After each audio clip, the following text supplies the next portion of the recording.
So you got to check this out. This is craziness right now. Lots going on in the marketplace with inflation, costs of things. My name's John Millen. I'm a healthcare advisor, consultant, broker, and I found this article from 2017. It says FDA approves an absurd labeling change for Duexis, and I was like, "What is Duexis?" Apparently, it's an arthritis medication, and what's interesting when you read this is what's going on sometimes in the pharmaceutical industry. I know people get all upset about costs of things, but I think we need to start understanding how pharmaceutical drugs impact you, your company, your employees. We do a lot of work with companies and organizations, and healthcare insurance is going up in price, in cost every year. Coverage is getting worse, right? And there's a lot of cost shifting going around. So you raise the copays, raise deductible, raise out of pocket max, get in the network, and et cetera. And it's just shifting cost, right? And the thing about healthcare is that the entire healthcare ecosystem, right now, it's about $4 trillion. Everyone makes more money when your costs go up as an employer. Or if you're an employee, everyone is making more money as your costs go up. When you're like, hey, what's the big deal? It's capitalism. I'm like, yeah, it doesn't need to be that way though. A lot of the larger companies that you see, Walmart, BP, Burger King, Target, et cetera, these enterprise level companies don't run their healthcare like you do. So if you have less than 1,000 employees, they're not doing what you do. They figured out a better way. Now it's coming down to the small mid. So you got 50 people on your plan or more, you have access to some tools that can help. So if you don't care about this, then you can disconnect. But I'm like, that's crazy. So what I did, I went to Publix and I bought the components essentially. Yeah, I'm not a pharmacist, but it's basically this. It's famotidine, and ibuprofen, Motrin, Advil. The combination in a certain way, if you read this article here, and there's the source 2017, right? You can look it up, just Google search that name and you'll find it. The price back then for this combination was $1,800 a month. Now it's $2,400 a month. And I just pulled this up on GoodRx. There you go. You want to go to Wegmans, you want to go to Food Lion, no problem. Hey, Costco. Costco, 24.87 for a month's supply. Crazy. So like a lot of the people I talk to, CFOs, CEOs, business owners, HR directors, they said, yeah, someone yesterday said there's nothing you can do. It's like the cost of gas going up. I'm like, no, there's actually some things you can do, because these two prescriptions here at Publix was $17. So what's going on in the pharmaceutical industry, and we need the pharmaceutical industry. I'm not bashing them. They make really good things, but there's no reason to be overpaying. So what you do is you use vendors that allow you to not get ripped off. And what's great about it is when you go to the pharmacy, you have a little card, a little prescription card, right? A medical card, whatever it is, with all the logos on it that you want. Doesn't matter. In fact, I will show you, and hopefully I don't give away PII. Let me see if I can cover up. So there, see that little box right there? See that box? It says bin number, BIN. That little box in your card. Mine has an RX bin number and a PCN. That's a product control number, bin number, such and forth. That is the code that the pharmacist says, oh, this is what we're going to charge you for your med. And then the next person comes in, gives a different card, and the code is, oh, that's what I'm going to charge you. It's all different. It's all over the place. You have Medicare, it's totally different. Part D, different. Medicaid, different. GoodRx, you know what GoodRx is? It's a bin number. It's a pharmacy card. They're just using their pharmacy benefit manager. It's called a PBM. PBMs are the fastest growing area in healthcare. The cost is growing the fastest. This is not good. A third of the medical spend for employers that we talk to, and if you're making a lot of cash, doesn't matter. But we do a lot of nonprofit work, and it's killing companies. Like you're getting renewals of 20%, 40%. And a third of your spend is pharmaceutical drugs like this stuff going on.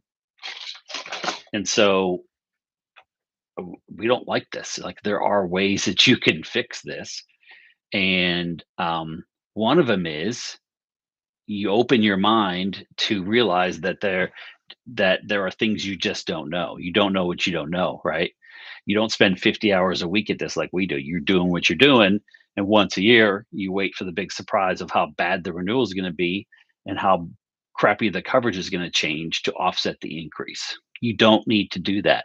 Most employers we talk to, if you're fully insured and you have over 50 employees in your plan, you need to be looking at alternate funding strategies. It's not that big a deal. You just have to be open to learning about it, and that's all we want. That's all we do 2 or 3, 4 times a week. I talk to new people, and just it's really low key. It's like, hey, let's share some ideas and see if it makes sense to even talk more. First 15 or 20 minute phone call we have is just to see if it makes sense to go any further. It's almost a disqualification call, right? Hey, I'm not going to waste my time. I know you're busy, so this is one area, right? This kind of stuff, and this is just I had to figure out for myself, like, how much is it? And I knew that Motrin wasn't that much. So I've been having this on my desk for like 4 weeks. People are like, what the heck? Do you have a headache? You have acid indigestion? Karen, this thing's been sitting on my desk. I'm like, no. What's it for? Oh, you'll find out. I'm going to use it one day and kind of try to convey a message. So what do you do? Number one, if you've got at least 50 people in your medical plan, you look at the funding strategy that you're using. Most companies right now in that market size are what's called fully insured. You have no control, and there may be a good reason to stay fully insured. It's not that it is a good fit for some companies, but you need to dig a little deeper to say, hey, maybe I should look at alternate funding. What's alternate funding? You could be level funded. You could have a zero deductible solution plan that we have really mastered over the last 10 years, where it allows you to stay with your carrier and essentially take whatever deductible you have and drop it to zero and actually not spend more money. It's just creative secondary insurance. There's reference-based pricing, which is a little more extreme on the higher end of impact, but also a little more communications needed. There's partial self-funding. You probably don't want to do full self-funding. There's a big misunderstanding of what that means. Full self-funded means you basically have very little reinsurance. So the big companies like Walmart, they use that. They don't need to have reinsurance because they have so much volume. But most companies, you need some reinsurance.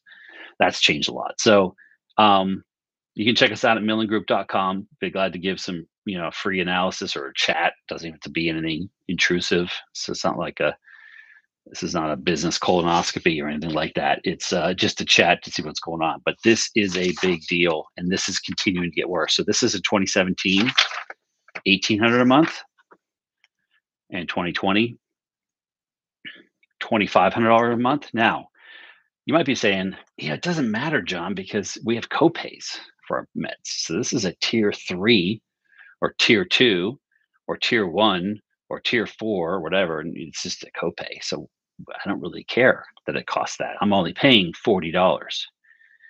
The employee is paying $40. The claims hitting the plan is $2,400 a month. That's what's driving your increases. It's not the copay your employee pays. It's the total cost. It's your claims cost.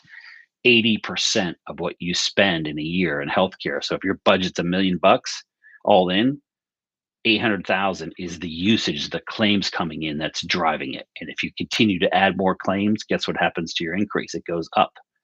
If you reduce claims by reducing the frequency, magnitude, and severity of claims, which there are things you can do sometimes to evacuate claims. So if someone's on this drug, we have ways of saying it's never even going to hit your plan.